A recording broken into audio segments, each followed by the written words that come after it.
Well, it's Wednesday, February 24th, 2021, episode 378 of AskGSM here today. Hope you guys are doing well. I am Graham GSM Matthews, and of course, literally mere hours ago, just an hour ago from when I started recording here, around 11 a.m. Eastern time here on the East Coast, it was announced by AEW that Paul White, formerly known as The Big Show in WWE, is now All Elite and will be joining the AEW commentary team for a new show, AEW Dark Elevation, on Monday nights on YouTube.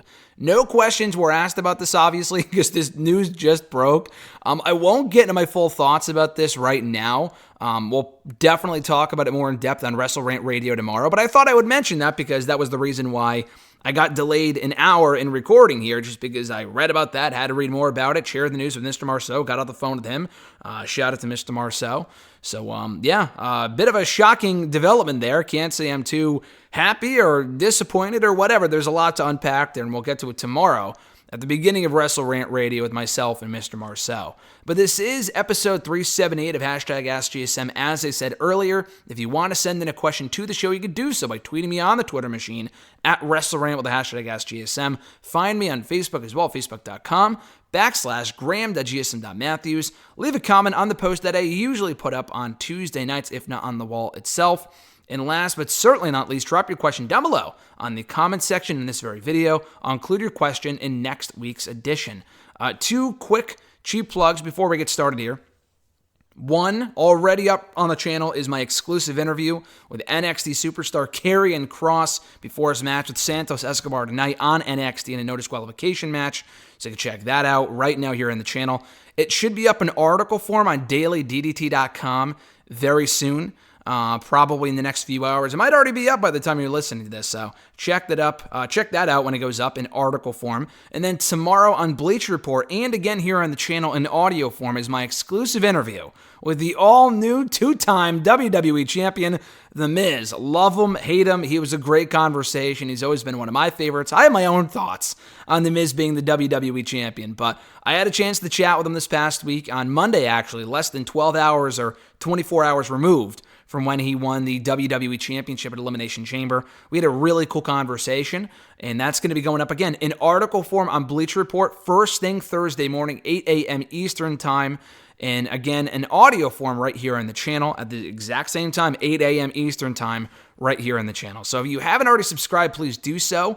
You get daily content from this Q&A video every single Wednesday. You have obviously the interviews every single week, including two this week with The Miz. You have one with Karrion Kross already up. We interviewed Finn Balor a few weeks ago, Ember Moon, Edge, Roman Reigns, AJ Styles. And in addition to all of that, Raw Talk reviews, Talking Smack reviews, SmackDown audio reviews exclusive here to the channel every single Saturday. We've got WWE 24 reviews, including the Big E review. The Big E 24 review going up this upcoming weekend. That starts on Sunday. That is when it starts streaming, but my review won't be up until Monday. We have my review of the Broken Skull Sessions with Sasha Banks. That went up on Monday of this past week. We have WandaVision reviews. Everything you could possibly imagine is right up here on the channel, so please subscribe. You will not regret it. We are quickly closing in on 5,000 subscribers.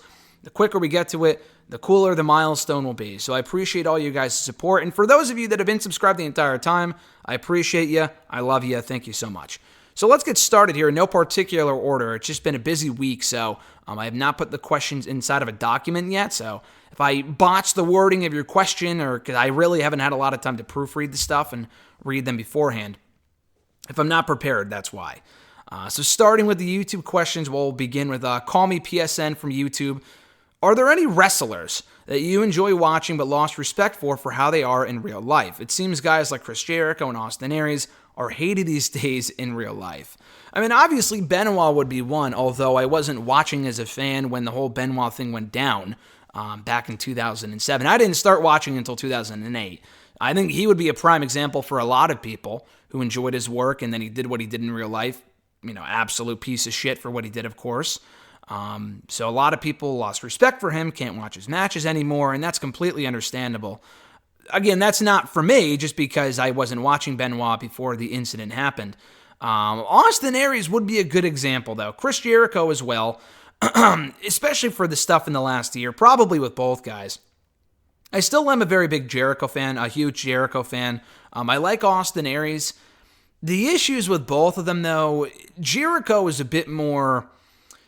Of the two, I would say Aries is a bit more problematic. And again, I've never interacted with these people for more than a few minutes. I've met both these guys. I've interviewed both guys. I like Jericho. I like Aries specifically inside the ring.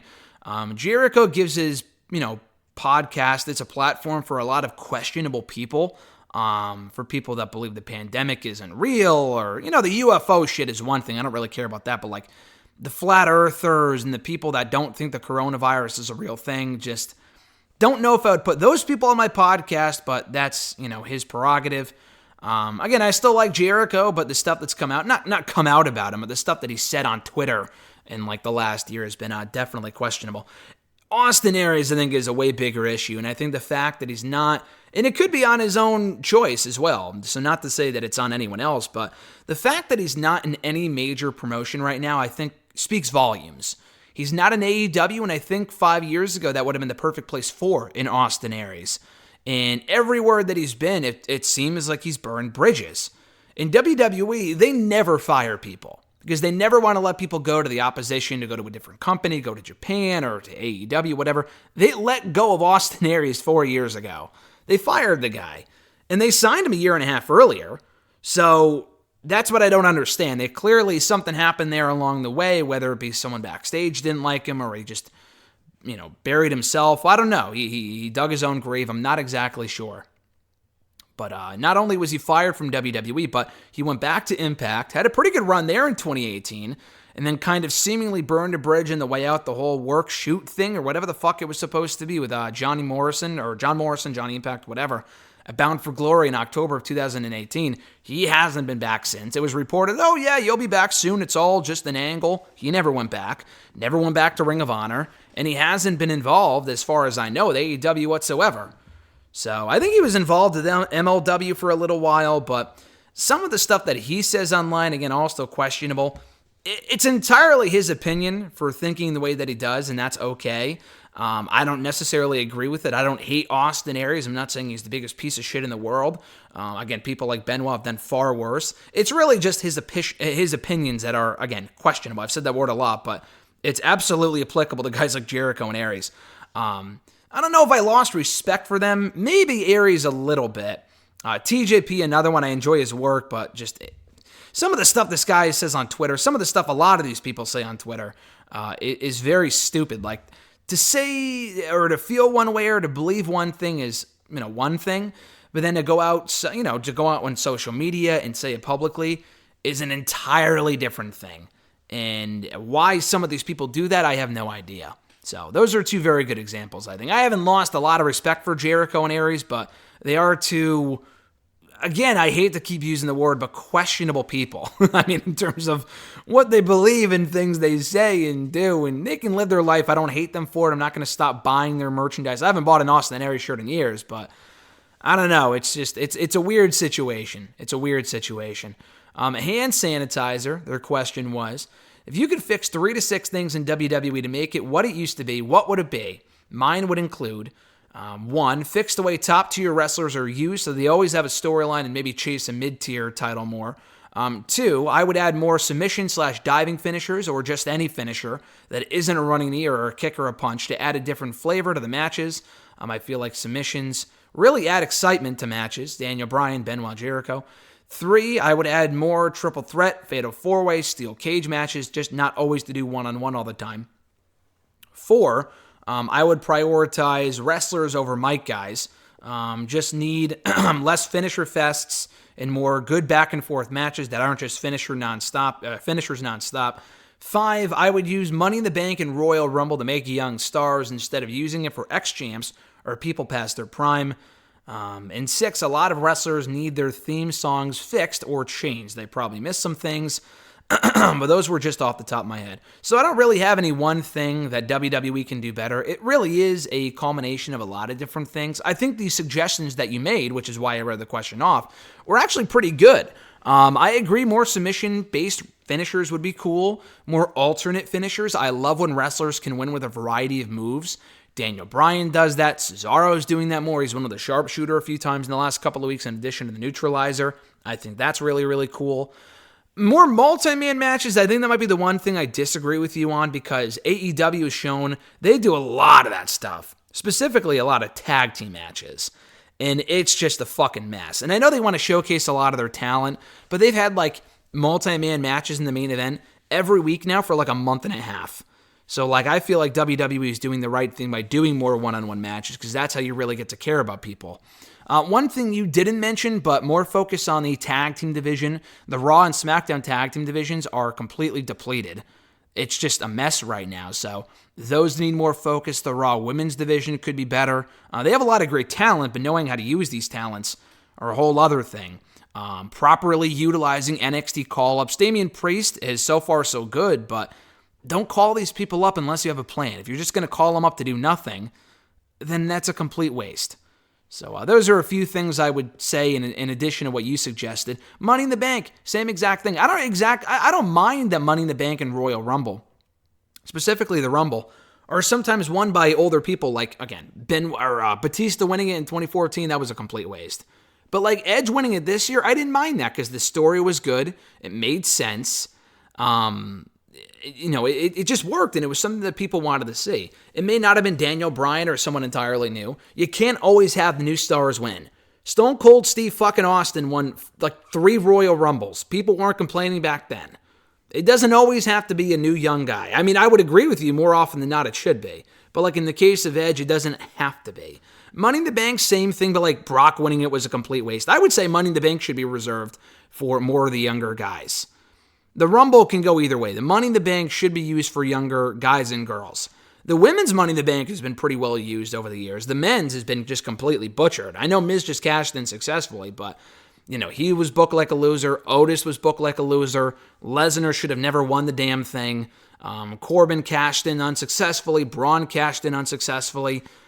The concept just needs a reboot or just to be booked better because it's been a mess in recent years. So, again, I agree with most of what you argued, and I think a lot of those things, if you improve upon at least a few of them, then the product could be better than it is right now, which is cool, which would be ideal. Brandon A. from YouTube, or actually, before we get to Brandon, before I miss their question, Stefan, I believe, if I mispronounce your name, I apologize. Stefan S. from YouTube. What do you think of the Raw commentary team? In my opinion, they are very annoying and are a huge part of why Raw is struggling. My head hurts after, I got to read more here. My head starts hurting after the first half hour just because of Tom Phillips' pointless shouting. I don't mind the Raw commentary team. They're not great. Tom Phillips I've always tolerated. I like Tom Phillips. Who else is on Raw? Jerry Lawler got booted. Samoa Joe I know is there. Byron Saxton is a complete fucking waste of space on that team. Byron Saxton isn't bad. He is just so incredibly bland, like month-old bread. I mean, he is just so stale. I do not give a shit about Byron Saxton. I like Tom Phillips. I love Samoa Joe. He should be in the ring. But I think he adds a lot of flavor to that Raw commentary team. They have had way worse periods of Raw commentary, in my opinion. I mean, when it was Michael Cole, heel Michael Cole from 2010 to 2012, oh my God, that was unbearable. That was fucking terrible. When they had Cole, JBL, and Lawler in like 2013, 2014, 2015, that might have been even worse. JBL was terrible for a time, and he just never really recovered for whatever reason. But that period of Raw's commentary was awful. Any period with Jerry Lawler in the last 5 years has been awful. David Otunga is not good. Booker T, I'm not a fan of. Renee Young was not good either. So, honestly, I think Raw's commentary team now is better than it's been in a while, but that's not saying a lot. That's not saying a lot because it's not great.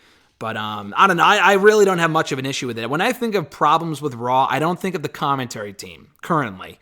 I think of lack of compelling feuds and stories. I think of people being underutilized or not getting any TV time at all. I think of the show being too long. I think of a lot of other things before the commentary team. They're not great, but they're far from bad, at least compared to other periods in Raw's commentary history. So now we get to Brandon A. with a few questions. He said, we'll start with a little Cody love here for his first question. The AEW/Impact/New Japan thing got me thinking about how crazy of a career turn Cody has had. How insane was his run in 2016 to appear at WrestleMania, Bound for Glory, Final Battle, and Wrestle Kingdom in the same 12-month period?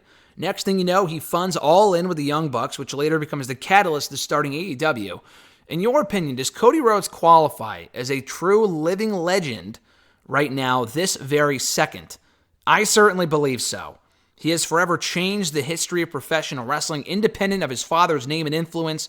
To me, his contributions go way past the WWE Hall of Famer status. What are your thoughts? I'm a big Cody Rhodes fan. To say he's a living legend, I think, would be going a step too far. I don't know if I've ever heard anyone refer to Cody as a living legend. I would reserve that for people, and again, it depends what your definition of a legend is. I think Cody is awesome. He's done a lot of good for the world of wrestling. He did have a crazy 2016. I think about that a lot, where, like you said, he went from WrestleMania to Bound for Glory to Final Battle to Wrestle Kingdom in the span of 12 months. Before that, it was unprecedented. Now we see people doing it quite a bit, actually. EC3 went from WWE to Impact and now Ring of Honor in the span of a few months. Zack Ryder was at WrestleMania, or it wasn't at WrestleMania last year, but he was with WWE last spring, went to AEW, and is now in Impact. So I feel like Cody was really the first to do that 5 years ago when he left WWE on his own terms, went to all these different companies, settled down in Ring of Honor for a while before starting up AEW. All In was its own thing as well. And that was a great show. So, again, I don't know if I would go so far as to call him a living legend, but it really is commendable. I feel like Cody gets a lot of undeserved hate. If people don't like Cody, it's entirely subjective. That's your opinion, and that's fine. But he has done a lot of good for wrestling. And starting up AEW, not on his own. If there's no Tony Khan, there's no AEW. They don't have the funds for that show, for that company. All In was entirely the Young Bucks and Cody, but if they didn't have Tony Khan and that TV deal, AEW would not be even a thought right now, I don't think. So if you're going to call him a living legend, you got to call the Young Bucks living legends. And again, they're all top-tier talents. I think they're all fantastic. I don't know if I would call any one active performer a living legend. Even maybe Okada, just because he is one of the greatest of all time. I would go to, we're talking about living legend right now, this very second. There's a lot of living legends. Bret Hart, Hulk Hogan, those guys are still alive and well. Steve Austin, The Rock. So I don't know if I would agree with that, but he does deserve a lot more credit for doing as much as he has for wrestling in the last 5 years. Really revitalizing independent wrestling in 2016. Not him alone. I'm not going to say, indie wrestling was hot because of Cody. But Cody made the rounds before a lot of other people did, because usually when people would leave WWE, they might go to TNA, they might go to Ring of Honor. Usually they would kind of falter off and not be heard from again. Cody made all the rounds. He went to all these different promotions. He was doing that What Culture promotion for a while. He was in Northeast Wrestling. That's where I met him a few times. He was really, really nice there. He was appearing in multiple promotions, That's a tongue twister. Multiple promotions simultaneously. The Bullet Club thing really helped out his career in terms of the Elite and whatnot. And he has created a legacy completely independent of his father. And I love Charlotte, but Charlotte had a lot of help from her father and getting her foot in the door in WWE, as did Cody. But I feel like a lot of her career, and she is also, I would say, well on her way to being a living legend as well, Charlotte. But, when I think of Charlotte and the Woo and whatever, I think of Ric Flair. She's created her own identity. But Cody, even more so than Charlotte, has done his own thing. He has created a legacy that is unlike anything his father had ever done. He was even doing the NWA for a little while in 2018 after All In. So, again, he was winning championships in all these different promotions. He held belts at one point from Ring of Honor, New Japan, and Ring of Honor, New Japan, and NWA. All at the same time in late 2018, which is fucking wild, before starting up AEW, becoming TNT champion. That's incredible. So I think Cody's really, really good. I've always been super high on Cody for the last 10 years. I've always wanted to see him win a world championship. He did in Ring of Honor, and I think he'll be AEW world champion as well. He's very over. When the fans were there, and there were more fans there anyway, he was a big star for them. So again, living legend, I don't know about that, but Cody does deserve more credit for being as big as he has for wrestling over the last couple of years. Brandon's second question, speaking of history, do you think WrestleMania 35 will go down as a historic WrestleMania? Not necessarily based on the phenomenal matchups, but some of the things that happened. We had 3 huge babyface title wins, only the second black WWE champion, the first women's main event, Mania main event, 2 legend retirements with Kurt Angle and Batista, and 2 not-so-good things, in that this was the longest WWE show ever in the last Mania before a global pandemic that may affect the entire future of spectator sports. There were far many WrestleManias that were better, but how many more would you say were more historic? Off the top of my head, 1, 3, 6, 10, 14, 17, 30, and unfortunately 36 would be the only ones that were arguably more historic. I mean, yeah, it's a historic every WrestleMania, I would say, is historic. Anything is historic. This episode of #AskGSM is historic for being the first one, broadcast on February 23rd, 2021. I mean, historic is such like a loose word. I mean, yeah, for the reasons you mentioned, it is more significant than fucking 33. But honestly, I think different WrestleManias for different reasons. 32, that was significant. That was historic. That show fucking sucked. But 32 was historic for having featured the largest attendance ever, which I think it was. At like nearly 90-something thousand people. They touted it as over 100,000, but I'm pretty sure the actual number was closer to like 90-something, which I think was still bigger than the attendance from WrestleMania 3. So, again, historic is such a loose term, a lot like living legend. It is probably one of the more historic WrestleManias in recent years. I haven't heard anyone say that. I'm biased because I was there. But you're right. They did the right thing in giving Kofi, Becky, and Seth 3 huge victories. And going into that show, I'm sure I said it here on this show, going into WrestleMania 35, I did not expect them to do all 3. 1, absolutely. 2, probably. 3, no. Like, I didn't think all 3 baby faces would win. And they all did. And the matches weren't amazing. Honestly, outside of Kofi and Bryan, I probably couldn't tell you one above average match that happened on that show. And I really loved WrestleMania 35. I was there with Alexis. We had a great time. The show length was ridiculous, but it was a really, really fun time. 33 was historic for the Hardy Boys' return. 31, not historic, but one of the best WrestleManias of all time. But you're talking about pure historic WrestleManias. Yeah, for the reasons that you mentioned, that one more than others, I would say, is definitely historic. It's not more historic than 1 or 3. 6, I mean, again, the ones that you mentioned are more memorable. 14 is only historic, I think, for the Stone Cold thing. So, I don't know. It kicked off the Austin era. So, what is your definition of historic? It's not more historic than 17 or 30. 36, obviously, for the wrong reasons. 1, 3, 6, 10. There's a lot more Manias that are more historic than that one. I would even call 20 more historic than 35. I think more people remember what happened in WrestleMania 20 than 35, for better or for worse. So I might even go with that one. But it was a pretty historic WrestleMania, and I think it wasn't a bad show. Was it the best WrestleMania in recent years? I don't know. Honestly, it's hard to say. It really is. I was at 33. I enjoyed that show. 35 might have been the better show. 34 was a good one. I didn't particularly care for 34, but it was a good show. Had some better matches on it than 35, so it really is a give and a take. Like, some Manias are better, but they're not as historic. Some Manias are more historic, but not necessarily good. But 35 should be spoken about more, though, for the reasons that you mentioned. His third question, speaking of the pandemic, what things are you looking forward to doing the most once the WHO declares the pandemic is over? Specifically asking for things outside of going to wrestling shows, which I assume is a given. For me, it's going back to the movies. Amusement parks, visiting loved ones, going to church every week, and hosting game nights at my apartment. That's a great question. I've seen a lot of people ask that. Not me personally, but just ask that in general. As we reach the 1 year mark of the pandemic in a couple of weeks, which is fucking wild. That has been a year. To me, it feels like it's gone by really, really quickly. For a lot of people, it feels like it's been 10 years. It feels like it's been 10 years and 6 months at the same time. It has gone by unbelievably quickly for me, but time moves a lot quicker for me for some reason, probably just because I'm always look forward to the next thing. I'm like, okay, today's done. What's tomorrow? The day after that, blah, blah, blah. But anyway, as far as things I'm looking forward to doing when the pandemic is over, that's a great question. You took the words right out of my fucking mouth when you said going to wrestling shows. That is number one.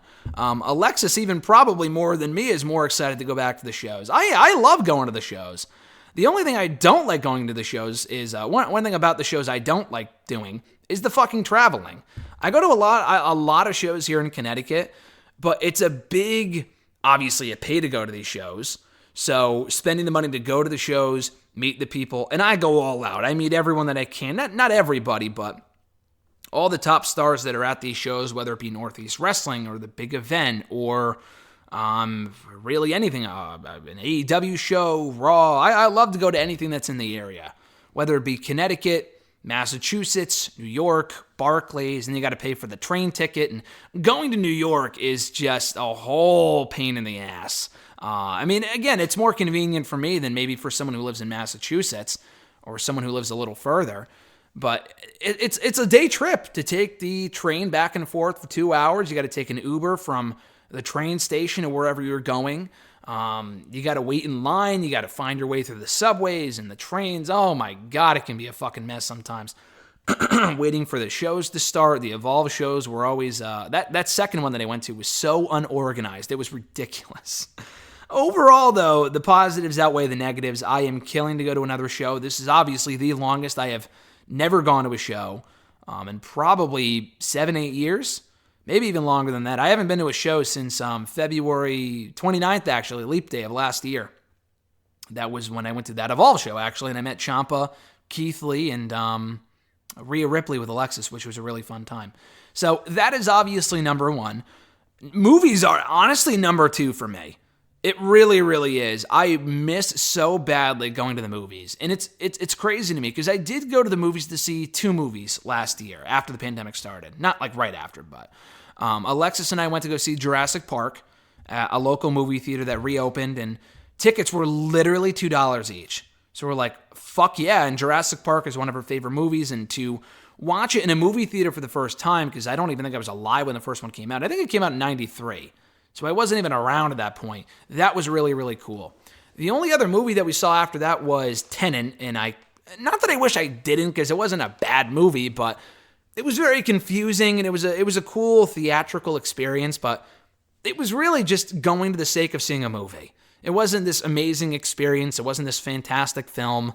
It was just kind of like going for the sake of seeing a movie, and it was all right. Those are the only 2 movies I've seen. And that same local movie theater has been airing like older movies. I don't know about you guys, depending on where you live. But the theaters have been doing like older movies. Like around Christmas time, they were playing Elf. They were playing Die Hard. I contemplated doing that, but it was just too busy around Christmas time to do it. But yeah, I went to go see Tenet over 5 months ago. That was in September. Before that, I think the last movie Alexis and I saw in a theater was Invisible Man, and that was in early March of last year, so almost exactly 1 year ago. I really miss going to the movies. We would go at least once a month to go see whatever, any movie that we had some interest in. I love the popcorn, and again, I'm a liar. I'm a fucking liar. I went to the movies a couple of months ago to go see Wonder Woman, and again, it was safe. The concession stands were not open. And you're probably asking, why would you go see that when you could just watch it on HBO Max? I don't have HBO Max. I don't want to sign up for HBO Max. It was really just for the experience of going to the movie theater. And everyone was spaced out. Everyone was wearing masks the whole time. It was safe. It was safe. That was for Wonder Woman. It was a fun experience to make fun of it because it wasn't a great film at all, especially compared to the first one. But that was it. Those are the only 3 movies I've seen in the last year since the pandemic started. But I miss eating the popcorn with the butter on it. I miss getting a soda and candy, hanging out, watching the post-credit scene of a Marvel movie, getting there early, watching the previews, all that shit. I love the movies. I always have and I always will. So that's number 2. Number 3 really is just kind of a blend of everything that you mentioned. Visiting loved ones. I haven't seen my grandparents in a while. I'll be seeing them soon. But I haven't seen my one side of my grandparents, one side of my family's grandparents since September. And we were really careful going to visit them. Alexis and I, we had like this day out. We went to go visit them. We were in the area. And it just sucks to not be able to go in their houses and hang out and have food and chat and even hug them. I mean, I haven't hugged my grandparents in literally a year. A year. Like, that is crazy to me. And it's really sad, too, not to get morbid, but you never know when you're going to lose someone. whether it be due to COVID or for whatever reason. I mean, our grandparents, if you're around my age, mid-20s, 30s, 40s, they're getting older. So, I don't want to even think about that, but I don't remember the last time I even hugged my grandparents due to the fucking pandemic. Mask or not, I don't think it's safe. So, I miss seeing them on a regular basis. Amusement parks, definitely. I think I've definitely shared the story here on the show before, but right before the pandemic started, actually the week that it started, my younger brother and I were set to go to California for a couple days. And he was on his spring break. We were going to go to Disneyland. We were going specifically to, not LA, what was it? Wherever Disneyland is near. Oh, fuck. I don't remember exactly, but it was near Disneyland. We were going to be right near Disneyland, and we were super excited. We had like this free trip. It was a whole long story, but they had free miles, my family did, and they gave them to us to go to California for a couple of days during his spring break. And we got the trip, basically gifted to us a year earlier. We set that trip, we set in stone that trip in April of 2019. We were finally going to do it in March of 2020, and on Wednesday, we were supposed to leave on Friday. On Wednesday, the pandemic, the whole world shuts down. The whole fucking world shuts down, and we're like, what the fuck? So I was on the phone all of Thursday trying to cancel it, and it was I have never been that stressed out in a long time. It was everything had to be canceled. I got refunds, and we had so much stuff planned, not only my brother and I for that trip, but that was number one, because we were going to push it to the summer. I had to cancel that because the pandemic got even worse. We didn't think it would go on that long. So I had to cancel that. We canceled wrestling shows. We were supposed to go to SummerSlam with Mr. Marceau last summer, and I was really bummed out that we couldn't go visit him for that in Boston. Man, we had a ton of shit planned. We were going to go to concerts for Alexis's birthday.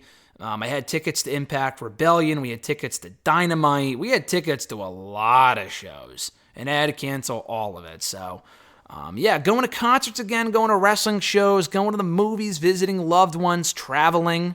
And I could still travel, but doing it with less worry, and just going out to eat and not having to worry about wearing a mask and whether I forgot it or not. And I always remember, but sometimes I leave my car and I'm like, oh, fuck, I got to put my mask on. You know what I mean? I forget.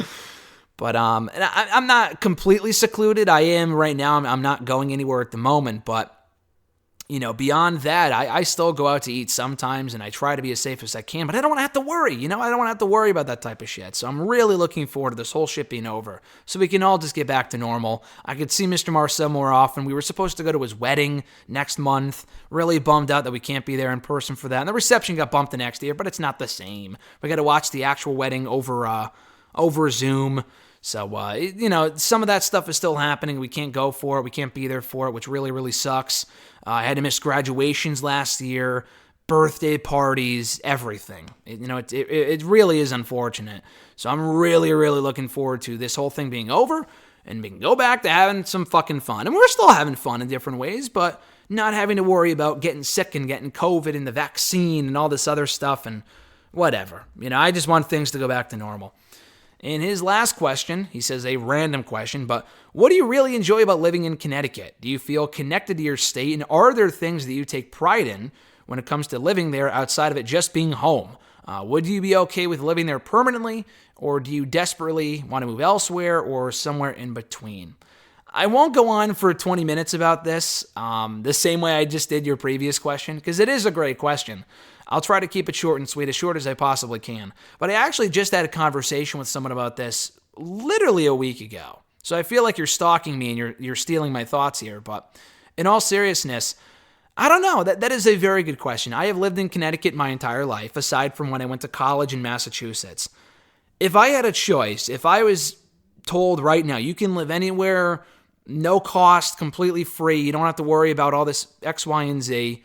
Don't have to worry about, say your family and friends moved with you type of thing. Where would you go? If not stay in Connecticut, then probably Massachusetts. I really, really enjoy Massachusetts. Mr. Marceau is going to love to hear that, but I love the state of Mass. I love visiting there, and every time I've gone to visit there, It probably is because I was there for so long, going to school for 4 years, but I don't know, I just love the atmosphere. They have really nice places, and it's not that much different than Connecticut. It's not like saying Florida or California. I'm not a city guy, like, at all. Anytime I visit New York, I enjoy going there for, like, the occasional appearances and, like the meet and greets and the wrestling shows and shit. Other than that, and conventions and whatever, I do not like going to New York otherwise. I will go there for day trips. Alexis loves New York. She went to school in New York, so I get it. I don't love the busy life. I don't love that type of shit. I like somewhere in between. I don't like the middle of nowhere either. I don't want to go where it's super, super hot. I want to go somewhere where it's relatively safe. I hate the fucking winters up here sometimes. And it's one of those things, if you hate it so much, then just leave. Maybe at some point I will. Like, it's been snowing almost every week now for the last month and a half here in Connecticut and in the Northeast. I've known it my entire life, so it doesn't really bother me too much. It's inconvenient from time to time, but I'm willing to deal with it because I feel like for me, and this is only my opinion, the pros outweigh the cons. I hate the weather here sometimes, but I love the summers. It doesn't get too hot. I love the springs. So, and the winters aren't always that bad. It really didn't snow here a lot last winter. The last couple of winters have been okay. This winter specifically, not great. Snowing a lot. Have to worry about driving in the snow, and it makes me worried. But I wouldn't move somewhere just to escape that. Some people will. A lot of people probably will. For me, it comes down to a couple of things. One, obviously, living cost and shit. I mean, I don't want to go live in New York where the rent is thousands of dollars, but you might make more money in New York, so it kind of evens out, I guess. But New York is not my cup of tea. If it was outside the city, maybe. Maybe I'm not going to say completely no to that, not completely shut the door on it. Ideally, it would be a place like Rhode Island or probably more so Massachusetts or just staying here in Connecticut. There's not a lot to love about Connecticut, to be completely honest with you. And it is home for me. That's why I like it. But I'm not a big person where I have to go out and be doing things all the fucking time. I have to go to the nearest bar. Like, that's just not me. As long as I'm near like a Subway or a McDonald's, to be completely honest with you, that is really like my top priority. I'm only 25, so my priorities are absolutely going to change in a year or two, 5 years from now. You want to be closer to certain people and certain things. My family, as it stands right now, is all right here in Connecticut. So that's a big thing for me. I would not want to be away from my family and my friends who live in the Massachusetts area. So I can visit them whenever I want. A big thing that I like about Connecticut, again, strictly speaking as a wrestling fan, not as a father or whatever, is that I can go to shows in Massachusetts or New York really whenever I want. Not right now due to the pandemic, but when shows were up and running, there were shows a lot here in Connecticut. There were always events going on here in Connecticut. Massachusetts is a 2-hour drive. I feel comfortable driving there. In New York, it's only a 2-hour train ride away if I want to go to New York. Everything is right there. I've gone to shows in Rhode Island before. That's even closer. I went to a convention there. I forgot what it was called. The Rhode Island Comic-Con about a couple of years ago.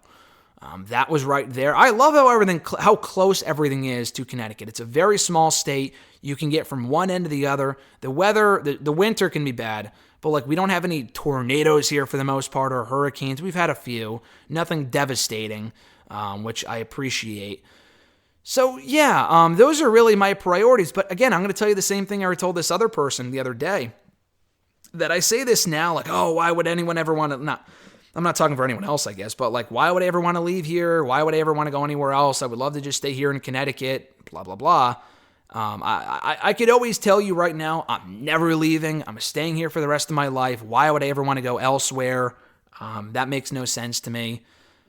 I can say that, but it's going to probably change. It's going to probably change. And as you grow older, and I'm only 25, and you can probably ask someone that's in their late 20s, 30s, 40s, 50s, 60s, whatever, and they'll probably tell you, I can't tell you with full experience, but your priorities change as you get older. I mean, I think that's a fact. But in terms of like, I'll never ever do this, I feel like I'm not a big proponent of saying I will never absolutely do that because I don't plan for the future. There's a decent chance that my opinions may change. I might be more open-minded to moving. I might be more open-minded to moving to Florida or California. And listen, if fucking NXT called me up tomorrow and said, hey, we want you on board, I would move to Florida in a heartbeat. Maybe not during a pandemic, but just in general, I would absolutely consider it. I would absolutely consider it. I love traveling to Florida. Living there would be a whole other thing, maybe. I don't know. But I don't know. I mean, when an opportunity arrives, it's hard to say no. So you could say no all you want, but then when that opportunity comes knocking, you're going to probably say yes, depending on what it is. I can get a job tomorrow in fucking Texas. I don't know if I would say yes to that. That's quite a ways away, but you never know. You never know. I can say with full certainty I will absolutely never drink, smoke, or do drugs or that type of stuff. I have no problem with people that do. That's just my lifestyle. I've talked about it before. I will never drink. I will never smoke. I don't do drugs, and I never will. That's never going to change. I can almost guarantee you of that. But everything else is fair game. Everything else is fair game. I'm very happy with where I am right now and where I hope to be going. And I don't see myself moving anytime soon in terms of moving out of Connecticut. But that could very well change. That could absolutely change. And honestly, it probably will. So you can come back to this clip in a couple of years and say, hey, you fucking hypocrite. You said you would never move to New York. And then I'm like living in the city. You know what I mean? Like, you just never, ever know. So you could say, oh, you want? Oh, I would love to do that. It may never happen. You could always say, oh, that's never going to happen. Why would I ever want to do that? And then it does. Life has a crazy way of working itself out. Everything happens for a reason. I said that a million times. I'll say it a million more times. Everything happens for a reason. So, I'm not moving anywhere anytime soon. I very much enjoy Connecticut just for the fact that it is home. I enjoy the weather more often than not. I like the atmosphere. I don't really care about having to do stuff and being near the city. I don't really give a fuck. I'm within close proximity of Mass and New York, and for me, that's all that matters. That's all that matters right now. If, like, for example, Alexis got a job in Florida at Pixar, because that's where she's always wanted to work, I would move with her in a heartbeat. That's not that would take priority over where I live. So as long as we're together and everything is okay and everyone's happy and healthy, that is my top priority. I said I would keep it short and sweet, and I didn't, so I apologize. So now we move on to let's see, Emmanuel's questions. Emmanuel A's questions from YouTube. I got to keep these brief because I've already gone on for 40 minutes with just the YouTube questions, man. I got to keep these shorter, but his first question. Is Chris Benoit the most successful WWE superstar to not be known for promo skills? One thing that I think has been forgotten is how consistently strong Benoit was in WWE, rarely dipping below upper mid-card, which, considering his background, small Canadian from a rival promotion, whose deepest trait was being a mean technical wrestler, kind of makes him an anomaly. Anomaly, that's how you pronounce that. But honestly, that's pretty crazy. That's pretty crazy how Benoit, and I talked last week about how Cesaro kind of reminds me of Benoit, how they're not the greatest talkers, but they've always connected with the crowd for their wrestling ability. And Benoit fucking main evented a WrestleMania. So Daniel Bryan's a little different, because Daniel Bryan, I would say, has more personality than Benoit. He can be face, heel, entertaining, and Benoit was good for different reasons. Benoit reminded me more of like a Bret Hart, who was like pure wrestling, but he wasn't as over the top as Bret Hart in terms of being like this larger-than-life superstar. But yeah, Benoit might be the most successful WWE guy to not be known for promo skills. I mean, there's probably a list of people, but he is a former U.S. Intercontinental World Heavyweight Champion, WCW champion, I believe, right? Tag team champion, and he was really successful for the, 7 years that he was in WWE, main event at WrestleMania. So, yeah, he probably is, but I would really have to think about it. But off the top of my head, he probably would be. Emmanuel's second question. Did you know about the hashtag Release the Snyder Cut campaign? From what I gathered about the situation with the Justice League 2017 movie, Zack Snyder left when it was in post-production after his daughter committed suicide and he decided to not do reshoots. Warner Brothers replaced him with Joss Whedon, who was apparently already involved in writing the reshoots because Warner Brothers wanted JL or Justice League to be more like the Avengers. The reshoots ended up drastically changing the movie, and ever since it released, fans and eventually even the actors petitioned for Warner Brothers to release the original cut, which ultimately led to Zack Snyder getting around $70 million from Warner Brothers to restore, quote-unquote, his version of Justice League. Yeah, I'm very familiar with all of that. I follow Marvel way more than I do DC, but I've heard a lot about the Snyder Cut over the last couple of years. I saw the Justice League movie, not when it came out in theaters, because I didn't have a lot of interest. I don't really care about the DC movies, as I said. But I did see it on an airplane ride for free on my way home from somewhere a couple of months later, and it fucking sucked. I mean, it wasn't the worst movie I've ever seen, but it was just dreadfully boring, and I have not seen it since. Honestly, I'm going to be I've said this before, and I said this I think last week or 2 weeks ago on the show. I'm not going to go out of my way to watch the Snyder Cut. I really don't care. I've been watching the trailers. I've heard a lot about it. I heard the Joker's in it. The Suicide Joker, the Jared Leto Joker. My God, why is it so difficult for me to say? That's cool, dude, but like, I just don't care. I don't care. If you guys go see the movie and you tell me it's good, and if I hear from enough people, holy shit, you have to see this, for me, just to be part of the conversation, I will watch it. For 4 hours long, I have watched so many 3-hour Raws. So I can't say, I can't justify 4 hours when I watch fucking 3-hour terrible Raws every single week. So that's not really an excuse. I'll give it a shot. If it's good, then I'll watch it. I've said from the get-go, I really don't think it's going to be this amazing movie that the original movie was not. But I hope I'm wrong, and it's just this amazing Warner Brothers production. They knock it out of the park. So we'll see, but I think it comes out in a couple weeks, doesn't it? So we'll find out soon enough. Third question from Emmanuel, also interestingly enough about Austin Aries. Did you hear about Austin Aries doing a meet and greet signing where he encouraged people not to wear masks for pictures? I asked about when someone becomes too problematic last week, a question that wasn't meant to be solely about Jim Cornette. I wasn't going to go back to that, but I was thinking about renting Austin Aries' food fight book from a library when I learned about what he was doing and remembered he's an elitist COVID denier, and now I'm not sure if I want to read a health book from him. He is, honestly, Emmanuel, he is probably the best answer to your question from last week about the whole who's too problematic. Jim Cornette is an idiot sometimes with some of the stuff that he says, and I like Jim Cornette. I've always been an Austin Aries fan inside the ring. As a person, I've interviewed him. He was cool. I met him in person. Very nice guy when I met him about 5 years ago. I have nothing bad to say about him in that respect. But it goes back to what I was saying earlier. With Jim Cornette, he says a lot of misogynistic shit, but at least he just fucking hates Trump, and he does not believe in this anti-COVID shit. So I guess pick your poison, because Aries might be just misogynistic and a COVID, an anti-COVID, anti-masker person. I don't know. I'm not exactly sure. So pick your poison there, I guess. But with Aries, I did see that because someone sent me that tweet because I was talking with someone a couple days ago about Aries and how he just kind of disappeared off the face of the earth. I think he's pretty much done with wrestling. And then they sent me this picture of the meet and greet. And I like Austin Aries. I've already met him. Now, do I have a little less respect for him? I do. The COVID denying shit is just sad. Flip Gordon is the same thing. I've heard Flip Gordon is very similar in that respect, and where he's like, oh yeah, the earth is flat, which you're fucking dumb if you believe that, in my opinion. But the whole, COVID isn't real shit, like, dude, just stop. Just stop embarrassing yourself. If you want to have that opinion, just be dumb on your own. Don't spread your stupidity, because it's very dangerous. It's very dangerous because we need people wearing masks to slow down this pandemic so we can just move the fuck on. So for him to deny that COVID's a thing and encourage people to not wear masks, that is dangerous, because then you're going to have those same people going to other wrestlers saying, oh, I don't want to wear a mask, and then it's just a problem.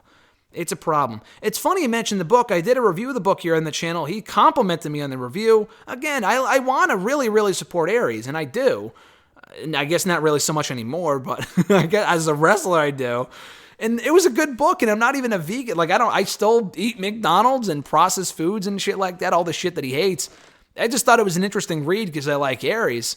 Would I, advise against it? Listen, if you don't want to get the book because you hate Aries for his opinions, I completely understand that. I don't blame you. For me, it's like, it's like the whole Kevin Spacey thing. The guy is a grade A piece of shit. Will I never watch his movies again because he's just a piece of shit in real life? Will I not want to watch Baby Driver? I'll still watch his movies. I'm not going to say, oh, Kevin Spacey's an amazing person, or Bill Cosby. Like, these people are very problematic for very different reasons. But I'll still, I'm not going to watch The Cosby Show probably, but like, I'll still watch Baby Driver with Kevin Spacey, not for him, but because I like the movie. It's Aries' book, so it's a little different. That's not a Kevin Spacey movie. This is an Austin Aries book. I'm not going to say don't go read his book, But if you don't want to read it because of that, listen, I completely understand. You will not get a single complaint out of me. Because the shit that I've read about Aries in the last couple months is just, it's mind-blowing. And again, I want to like the guy, and I do enjoy his work inside the ring. I've always been an Aries fan. I have his fucking shirt, and I have the book. But that is just incredibly stupid. That is incredibly stupid to encourage people to not wear their masks to an autograph signing. We were talking about wrestling fans here. Man, that is incredibly dumb. So we move forward here with the YouTube question, or the Twitter questions.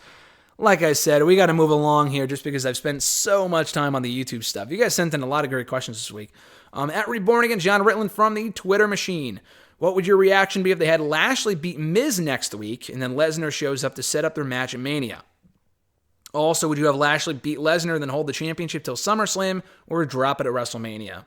I'd be fucking pumped. So, John and I already discussed this over Twitter, but the only thing with the Lashley-Lesnar match is as long as Lashley wins, then I want to see the match. I really want to see the match, but at this point, I've said before, they could do the match, Lashley can look good in defeat, and he can lose. I don't think that's going to happen. I think Brock is dodged the match so much because he's just either not a Lashley fan or doesn't want to do the match. He's not going to, if he loses, I don't think he's going to lose to Lashley. And if Lashley loses, he has to look good in defeat. I don't want to see Lashley have like a fucking month-long title reign. That to me is a complete waste. They've built him up for so long now. He has never been this important, this hot before. Just fucking run with it. Having him lose the belt back to Brock at Mania would be way worse than Drew, but even Drew winning it back in Mania. I know they want to give Drew his moment at Mania, but like him winning his third title in a year, that doesn't sit well with me. And I don't think it does Lashley a lot of favors. Where does that put Drew at that point? Just keep the belt on Lashley. If Lashley wins the belt next week or at Fastlane or whenever, just keep the belt on him. And then, hold it till SummerSlam. He could face Lesnar there, beat him there. I just don't want another title on Brock Lesnar. So it's a catch-22 because if it means getting the match with Brock, but he has to be champion or Lesnar has to win, then no. Just because I don't want Brock to have another fucking world title reign. And Brock is not losing at WrestleMania. They're not going to bring him back just to lose after being gone for a year. And he's lost the last 2 years at WrestleMania. No way he is losing for a third time. No way. Not a chance. So I would just maybe not do the match at all if that's what it's going to take. And to just do Lashley and McIntyre and Lashley wins. That's what I would do. Keep the belt on Lashley either way. Because putting the belt on him for a month, unless he absolutely fucking sucked as champion, which I don't get the gist that he will based off how he's been booked so far. Just keep the belt on him. I feel like a month-long title reign is just completely pointless. It's better than nothing, and he would get to be a champion, but just give the guy a decent reign, one that he deserves, in my opinion. John's second question, is it just me or is the Revolution card kind of looking blah so far? Some of the matches seem a bit thrown together, and then there's the Omega versus Moxley main event and that death match stipulation. I don't give a fuck about that stipulation. I know John agrees with me. He does not like that stuff. I don't like that stuff. I honestly was one of the supporters of the Lights Out match. I like the Lights Out match. I think the death match, exploding barbed wire crap, I feel like that's a step too far. They might make it work, and it's going to be a spectacle if nothing else.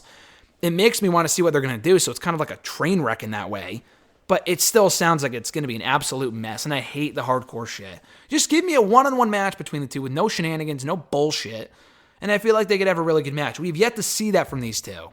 The Lights Out match was a hardcore war, and the Dynamite match was riddled with interference and was not as good as it could have been, although it was a pretty good match. So, I don't know. The main event is what it is. The Shaq shit, it's actually not on Revolution, so that's good. But the rest of the card, the ladder match feels thrown together. Absolutely that feels thrown together. Sheeta in the women's tournament, it's been good so far, but it feels absolutely thrown together. The Sting match, I'm intrigued to see what they'll do with. The Sting tag team match, so that should be decent.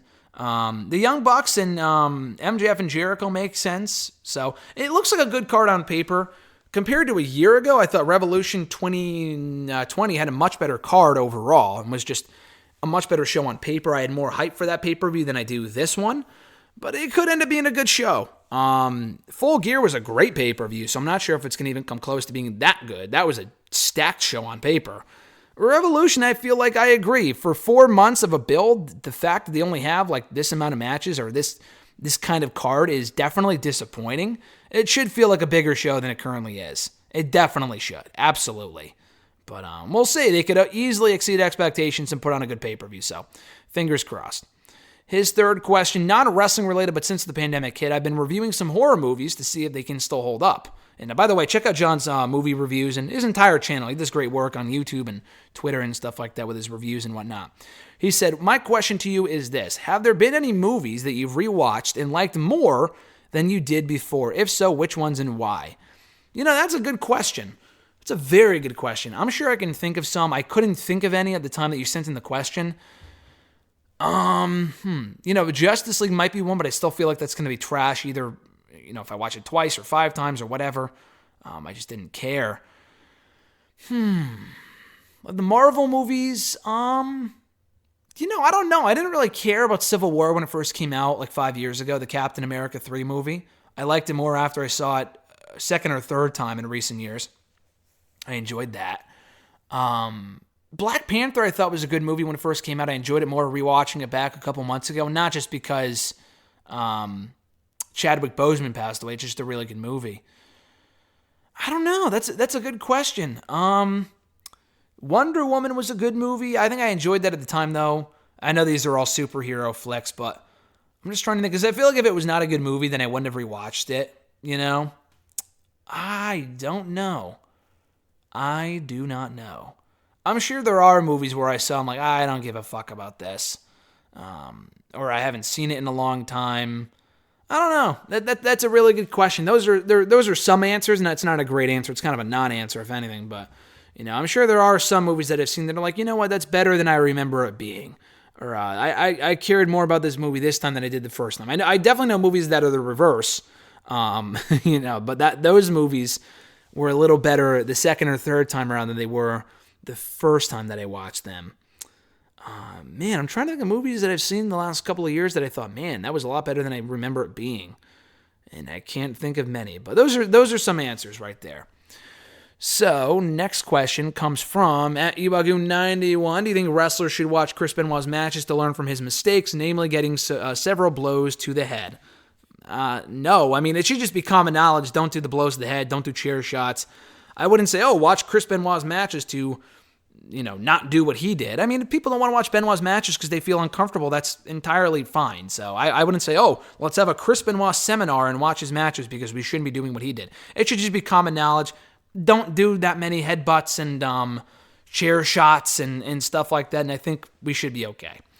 His second question, do you think that the Hurt Business revitalized the careers of all 4 men? Obviously, definitely, absolutely. Shelton Benjamin was on fucking Main Event with Cedric a year ago. Now they're the tag team champions. Bobby Lashley was Lana's husband a year ago. God, that storyline sucked. And now he's on the verge of becoming WWE champion. And MVP wasn't even employed a year and a half ago. And now he's this great manager on Monday Night Raw.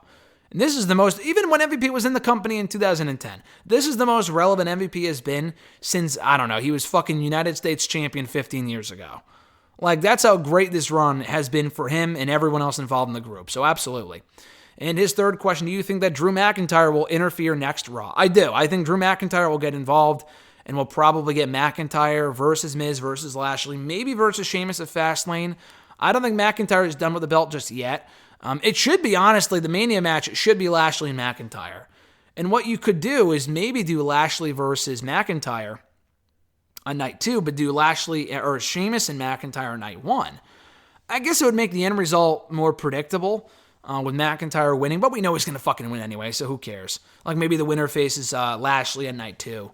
But that's what I would do. I think McIntyre is going to get involved. I hope he doesn't. I would love to see Lashley win clean and he becomes champion. I just don't know how likely that is. @noob_n_code 1991. What are your thoughts in the backstage segment between Charlotte and Rick? Will we see Ric Flair return to Raw next week? Honestly, I liked it. That was some of the best acting I've seen from both Rick and Charlotte in a long time. I think the storyline has been absolutely terrible, and hopefully it's over now that Lacey's off the show, and now we know that, Rick's not the father. Thank God. But I thought the promo, it was a little long, but actually I thought it was pretty good. I thought the acting was actually a lot better than I thought it would be. So hopefully this shit is over and we can just move the fuck on from it. But I thought the backstage segment between the two, not bad. Not bad at all.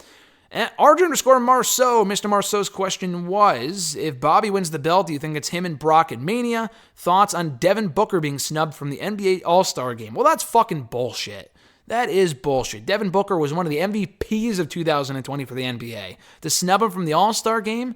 What did he say? Something dumb on Twitter? Is he an anti-vaxxer? Is he an anti-COVID guy? Like, what the fuck's going on with that? Because Devin Booker should absolutely be at the NBA All-Star Game. He is an All-Star in my heart. So that's what I have to say about that. For the Bobby Lashley thing, I just mentioned this, but the only way we get that match is if Lashley is champion and if Lashley wins. With the way that Lashley has been built up, any other year I'd be like, okay, if Lashley loses, that's okay because he's been booked like a loser. He has been booked so well, he would have to win. But I don't see Lesnar wanting to lose to Lashley, and I don't see WWE making Lesnar lose 3 years in a row at WrestleMania. For anyone, that's a lot. But for Brock, that's a lot. So I don't see that happening. The only way that match happens is if Bobby wins. If they don't want to do that, then don't do the match. Otherwise, just do Lashley and McIntyre. And they had a great match at Backlash last year, so I'm totally okay with that. At Jeremy8911, instead of Roman Reigns defending the Universal Championship at Fastlane, do you think we should get Reigns and Jey Uso versus Edge and Christian instead? Yeah, I think that'd be great. I would like to see the Usos versus Edge and Christian. I don't know how soon Jimmy's going to be back. I just saw a video this morning that Jay posted on his Instagram, I think, saying that, or not saying, but it was a video of Jimmy at the Performance Center training, but he had a knee brace on. So I don't know how soon he's going to be back. That would be ideal. I could see them doing that and then like Roman and Bryan. But the problem with that is that Roman's going to win. At least if you do it at SummerSlam or at the next pay-per-view after WrestleMania, there's a chance Bryan could win. So they set up the need for a rematch, and they probably will do Bryan and Roman at Fastlane. We just know it's not going to be Edge and Bryan at WrestleMania. That's my only problem with that. So if Jimmy's not ready and Bryan's going to be doing something else or just not on the show at all, and Rollins will face Cesaro before Rollins faces Bryan at WrestleMania, then Roman and Jey Uso versus Edge and Christian makes a whole lot of sense. I'm totally okay with that. At Scarlet1 from Twitter, we'll finish off with their questions here. Best and worst of NXT TakeOver Vengeance Day and Elimination Chamber. No real bad from Vengeance Day at all. I think I might have mentioned this last week, but it was a great show. I enjoyed the Eli Drake signing. That was cool to hear about that, or LA Knight, whatever. Main event was great. The MLK... Did I say MLK? Martin Luther King was at Vengeance Day. The MSK, excuse me. The MSK tag team match against Grizzled Young Vets was fantastic. My favorite match of the night. The women's tag team match was great. The only real worst part about the show is the women's triple threat title match, but that was really about it. Even that was pretty good by usual NXT, Raw, SmackDown standards. And the best and worst of Elimination Chamber, again, really not much to the show at all, but I thought the chamber matches were both very good. That was the best. I enjoyed the United States Championship triple threat. I liked Riddle winning by pinning Morrison. I thought that was well done. The only worst from that show was the women's tag team match. Not terrible, but it was dull. No need for that to happen. Reginald interfering. Who cares? Who gives a fuck about Reginald? I don't care about Carmella still being involved in the picture. Just have Bianca beat Carmella already and move on. Carmella should not be involved in the SmackDown Women's title match at WrestleMania. She's gotten 3 shots now and has lost every fucking time. Just move on. Their next question, best and worst of the Wednesday Night Wars.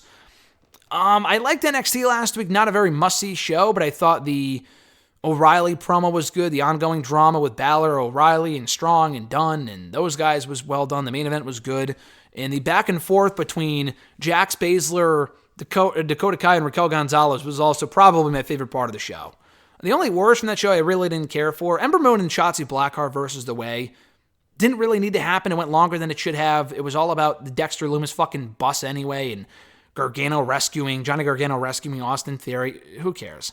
Leon Ruff versus Isaiah Swerve Scott. Another match I just didn't care about. I mean, I love Isaiah Swerve Scott. Leon Ruff is a former NXT North American champion. I get it. But Scott should not be losing. The guy feels like he's stuck in the mud right now. He's just stuck in the water. He needs to be doing more than he is. He was already a heel. People are like, oh, he turned heel. He was already a fucking heel. So, anyway. From Dynamite... I don't even remember what I liked about the show. Going back right now, FTR versus Mac and Mike Sydal. I don't care about the Sydal brothers as a tag team. I don't really remember the match at all. The Sting thing was surprising. Was not expecting that. The main event tag team match was good. I just fucking hate all the multi-man matches in the main event we've been getting in recent weeks and months. Just it's too much. Bucks and Santana Ortiz was a good match. It just did not match the level of their previous encounters and was way too predictable. Riho and Serena Deeb was the best match in the entire show. And I've never been the biggest Riho fan, but I thought they had a great match. Hardy and Adam Page versus the Hybrid 2 was exactly what you would expect it to be. Easily the worst part about the show, Orange Cassidy and Luther. Who gives a fuck? I don't care if it's 3 minutes or 30. Luther should not be wrestling on Dynamite. He is terrible. And this served no purpose anyway because it just amounted to nothing. Orange Cassidy's doing a whole lot of nothing. He went from feuding with Chris Jericho to feuding with Chris Jericho's best friend Luther. Who fucking cares? So, yeah, that's about it. Oh, and one more question from Scarlett, actually. What effect do you think the AEW Women's Tournament will have on the division? I've noticed you said the matches are good but aren't worth going out of your way to see, which I actually found funny since Kenny Omega, who's supposed to be in charge of the women's division, has been encouraging fans to support the tournament and, quote, show TNT, unquote, that there's interest. So, yeah, Kenny put out a tweet to someone yesterday saying, we're living in a timeline full of great women's wrestling, and I couldn't be happier. If you want more, let TNT know, and please support this tournament. Show that the demand is there. So, I don't want to say that the tournament's been bad. It's actually been pretty good. The YouTube matches is what I'm talking about. The YouTube matches they've aired so far, none of them have stood out as being overly great. And that's not even a case where it's like, oh, it's just first-round matches. Of course they're not great. The first 2 first-round matches that we've gotten on Dynamite have been fucking awesome. Like, Rio and Serena Deeb was great, and Thunder Rosa and legit Layla Hirsch were both great matches. They rushed into the tournament. They should have spaced it out a little bit better. We've been getting to know the Japanese women more. That's cool. I'm not the biggest fan of Joshi wrestling, but we've gotten to know them a little bit more. We've seen them a little bit more with the YouTube shows. I think that's cool. I think night 1 was better than night 2. Like Britt Baker versus Maddie Wazowski, whatever the fuck, or Mike Wazowski, whatever the hell her name was. Who gives a shit? But like, it was exactly what it needed to be. Nyla Rose and Ty Conti was okay. I thought Ty Conti looked good in defeat, which was good. She didn't win, unfortunately, but that was to be expected. So yeah, I'm hoping, like John asked last week, I'm really hoping this tournament is going to have a positive impact on, not impact, but rather AEW. This is some of the best women's wrestling we've gotten so far in the company's history, which is a big step in the right direction, and that's great. So far, it's hard to say, because so far it's been enjoyable. I've liked the YouTube shows. The matches on Dynamite have been great. There's no need for the tournament, because Britt Baker should have been the number 1 contender all along after beating Thunder Rosa, but whatever. There's no real need for it, but hey, if it showcases the talent of the women in the division and some other women that aren't signed that they want to kind of you to get familiar with, like Maki Ito or, legit Layla Hirsch or whatever, then I think that's great. And I really hope they can continue off the momentum, and it's not just a one-time thing. Like, for example, the Deadly Draw, they devoted so much time to that on YouTube. First of all, it was on YouTube. No one cared. Second of all, the matches sucked. And third of all, it amounted to absolutely nothing. Where are Ivelisse and Diamante now? I'll answer that question for you. On fucking Dark, winning and losing meaningless matches. Who cares? So this has been way better, though. The matches have been better. I mean, I would say the YouTube matches haven't been must-see, but like Thunder Rose and legit Layla Hirsch was really good. But Riho and Serena Deeb, I would say, was must-see. That is absolutely going out of your way to check out. So hopefully the women's division is in a better spot coming out of the tournament, and it just amounts to nothing. Better than amounting to nothing, because that would just be the worst possible thing. We're moving backward, but I'm not sure how much more backward we can go with the women's division, considering they're never really on the show. Like, these matches should be happening on Dynamite. You could afford to have 2 women's matches on Dynamite. Oh, man, I'm shocked. Like, no, you can have fucking... If SmackDown can have 3 women's matches on SmackDown and it's a 2-hour show, fucking AEW with the roster they have can afford to have 2 women's matches in one night. And maybe sometimes they have, but it seems like they haven't with the tournament matches, which is ridiculous.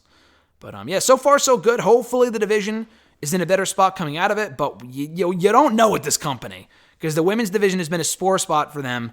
It's been a sore spot for them for the last year and a half. So hopefully we can kind of build off this momentum and make the women more of a priority in AEW coming out of this tournament. And that's going to do it, guys, for this episode of #AskGSM, episode 378 for Wednesday, February 24th, 2021. Thank you, as always, for checking out the show. Be sure to send in questions from Twitter, Facebook, or send in your questions to or through Twitter, Facebook, and YouTube by tweeting me on the Twitter machine at YouTube or What the fuck am I even saying? At WrestleRant. I'm looking at my YouTube thing right now. That's why. At WrestleRant with the hashtag AskGSM. Find me on Facebook as well. Facebook.com/Graham.gsm.Matthews. Leave a comment on the post that I usually put up on Tuesday nights, if not on the wall itself. And last but certainly not least, drop your question down below in the comment section of this very video. I'll include your question in next week's edition. I know I'm speaking very fast right now, faster than usual. I got to get going, which is why I'm speeding through this. But one last quick thing, or two last quick things. One, my exclusive interview with Karrion Kross, NXT Superstar, available right now here in the channel. Talk his NXT journey, Randy Orton, Finn Balor, winning and having to relinquish the NXT Championship, his match tonight with Santos Escobar, and so much more. You can listen to that right now here in the channel and read all about it on dailyddt.com. Coming up tomorrow on Bleacher Report, Thursday morning, 8 a.m. Eastern Time, my exclusive interview with the all-new WWE Champion, The Miz, baby, talking about his WWE Championship victory, what he has planned for this reign, how it differed from his first one, his doubters, and all this other stuff. So really, really cool conversation coming up with the awesome one, The Miz, tomorrow here on the channel. If you haven't subscribed already, please do so. We have new videos going up every single day, and we have now for well over a year now, and we are quickly closing in on 5,000 subscribers. The quicker that we get to that, the better. So appreciate you guys as always. Have an awesome week. I'm Graham GSM Matthews, and I'll catch your ass down the road.